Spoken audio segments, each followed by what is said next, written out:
Bonjour, bienvenue sur la vidéo F5. Nous allons parler aujourd'hui du métabolisme cellulaire. Tout d'abord des rappels. Tous les êtres vivants, nous l'avons vu, sont composés de cellules. Certains êtres vivants, les bactéries, sont des êtres unicellulaires car ils ne possèdent qu'une seule cellule. D'autres, les animaux, les végétaux, qu'ils soient chlorophylliens ou non chlorophylliens, possèdent de très nombreuses cellules. On parlera d'êtres vivants pluricellulaires. Lors des TP, nous avons vu que la cellule est délimitée par une membrane plasmique. Elle possède un milieu interne que l'on appelle le cytoplasme, ainsi qu'une ou plusieurs molécules d'ADN qui portent le programme génétique de la cellule. Lorsque l'on regarde des électronographies d'une bactérie, on constate que cette molécule d'ADN est libre dans le cytoplasme.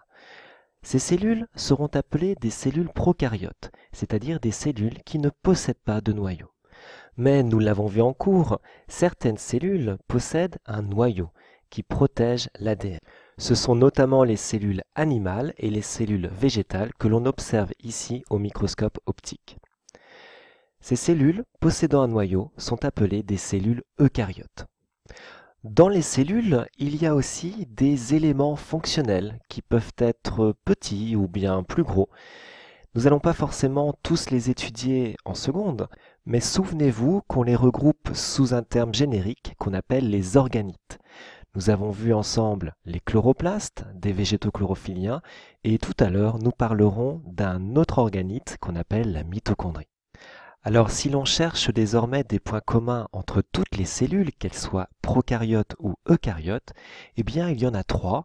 La présence d'une membrane plasmique, d'un milieu qu'on appelle le cytoplasme et d'une ou de plusieurs molécules d'ADN. Il y a donc une unité de structure entre toutes les cellules du vivant. Pour expliquer cette unité, les scientifiques nous disent que toutes les cellules du vivant sont issues d'une population ancestrale très simple, mais qui possédait au moins une membrane plasmique, du cytoplasme et de l'ADN. Nous chercherons en seconde à comprendre comment, à partir de cette population ancestrale, le monde vivant a pu se diversifier pour donner les millions d'espèces qui constituent la biodiversité actuelle. C'est naturellement le processus de l'évolution. Pour terminer sur notre étude structurale des cellules, rappelons que les cellules végétales ont une particularité puisqu'elles possèdent une paroi végétale. C'est ainsi que l'on va les distinguer facilement des cellules animales. Observons désormais au microscope des cellules qui composent un pluricellulaire. Elles sont organisées en couches dans les organes, mais attention, il ne faut pas les confondre avec un mur de briques. On dirait exactement la même chose, mais le mur de briques, qu'est-ce? Eh bien, c'est un ensemble qui est statique, c'est-à-dire qu'il n'y a pas d'échange de matière ou bien d'énergie avec son environnement. De plus, un mur de briques ne se renouvelle pas, enfin, sauf si le maçon décide de changer les briques. Les couches de cellules sont différentes. En effet, il s'agit d'un ensemble dynamique.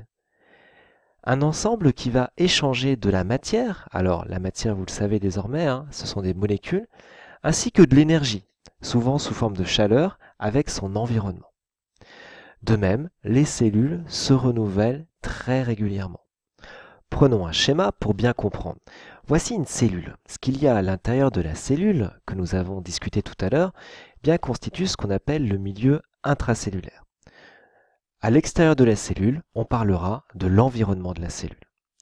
La cellule va donc prélever de la matière dans son environnement, notamment des molécules d'eau, mais aussi de nombreuses molécules organiques, des molécules souvent très simples qu'on appellera des nutriments et qui sont à la fois source de matière mais aussi d'énergie.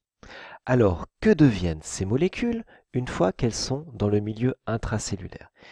Eh bien, elles sont prises en charge par d'autres molécules qui vont interagir avec elles. Il va se produire de nombreuses réactions chimiques, soit dans le cytoplasme ou soit dans les organites appropriés. Voici un premier exemple de réaction chimique qui peut se produire dans une cellule. Une molécule A va interagir avec une molécule B pour fusionner avec elle et former une molécule plus grande, la molécule C. Il s'agit ici d'un processus de synthèse de molécules nouvelles dans la cellule.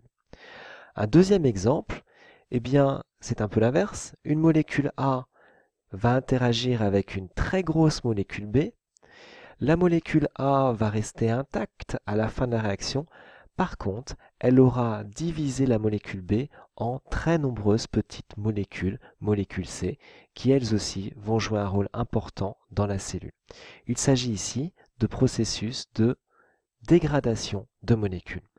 Chaque cellule réalise donc en permanence des synthèses et des dégradations de molécules.